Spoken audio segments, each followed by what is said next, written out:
Hannibal is a composer, jazz trumpeter, and poet who moves in widely varied circles.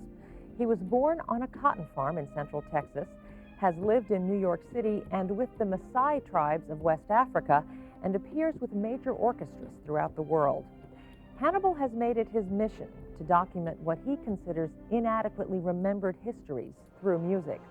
His African Portraits, recorded by the Chicago Symphony, tells the story of slavery in America. Earlier this month, the New Jersey Symphony premiered Hannibal's latest work, which was co-commissioned with N.J. Pack. God, Mississippi, and a Man Called Evers is a concert opera about the slain civil rights leader. And they love to see me coming, and they hate to see me coming. They love to see me coming because I'm bringing them some good, fresh juice to drink.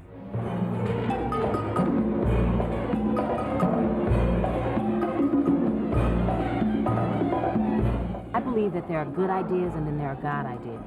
And this music is more than a good idea, it is a God idea. So it's conceived from something much greater than even he is. He feels spiritually committed to a concept and a message. That message translates into music for him. And then the last text that God says is, lie in my name. Sometimes with a jazz influence, sometimes with an African influence, sometimes with a Western European influence. He is able to mesh and mold all of those without breaking them down and categorizing them so that they complement each other. I think he is in touch with something on a spiritual level that's very, very intense and very deep.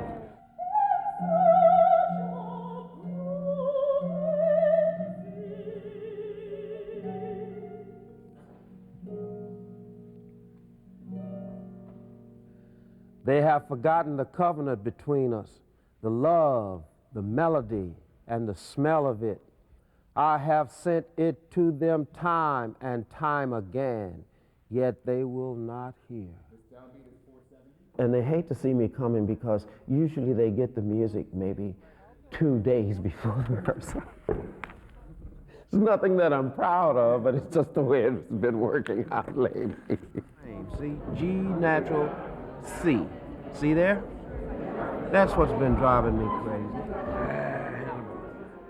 I realized when I was 13, I realized that I was born a musician. Often I'm accused of taking it too seriously, but I have a right to because it saved my life. It also saved my grandmother and my grandfather's life when they were in the cotton field working 2 weeks to get enough money to just buy one pair of shoes. I had Medgar on my mind for some time. In the 60s in high school, I remember my mother, after hearing a news broadcast, weeping profusely. And I asked her what the problem was, what was wrong, and she said they had just killed the head of the NAACP in Jackson, Mississippi. Being Medgar Evers, very quietly in my own way, I started finding out more and more information about him.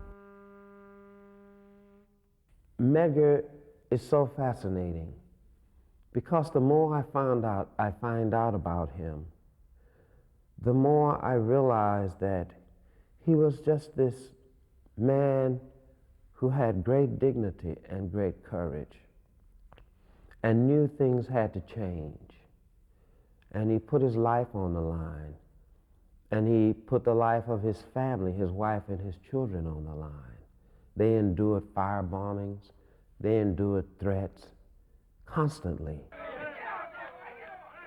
Mississippi for black people was pure 100% lockdown. In every aspect, judicially, economically, culturally, politically, every way. Get up from that seat, boy, and move to the bed where you belong. And people which moved to Texas. But take that. God, dead or alive, I will move. Boy, I've got to admit, you ain't scared like the rest of them. Was it worth a cracked jaw and swollen head just to ride in a white man's seat? There's a part in the piece that when the beast is trying to tempt Medgar to get him to start killing white people. The beast said, they sent you to the other side of the world to fight for the freedom of the Jews. But in your own country, you get hung by the neck if you look the wrong way at a white woman. You get shot in the head if you go to register to vote. So tell me the difference between Mississippi, you in Mississippi, America, and the Jews in the land of German slaughter. It was a lot to deal with, but he resisted. We went to Medgar's house, and it is as it was that night he was killed, 63.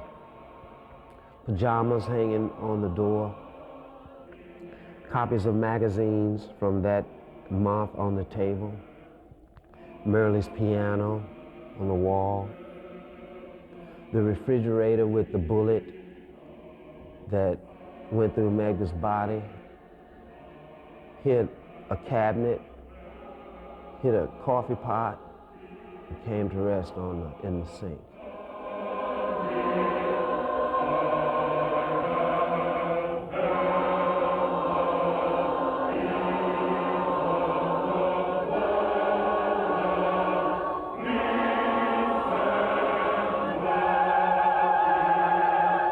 For me, it was like a Muslim going to Mecca.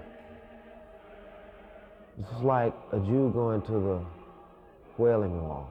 Because in that room I could feel the presence of all of these people that were in that room. We've gone too far now to turn back. He was Martin Luther King's mentor. In a real sense. Because they had many meetings at that dining table. And it changed all of our lives from a direct path to hell. Medgar's denial of the beast, though, was the ultimate proof for me that he is a prophet. That was the ultimate. Because what can challenge you more than knowing that someone is throwing a firebomb at your house to kill all of the people that you love? What could bring you to the point of rage and of blind destruction more than that? And in the end, this man told his son, Darrell, after he said, "Daddy, I hate white people." He said, "Baby, there's not enough room in a little boy's heart to hate. Don't hate anybody.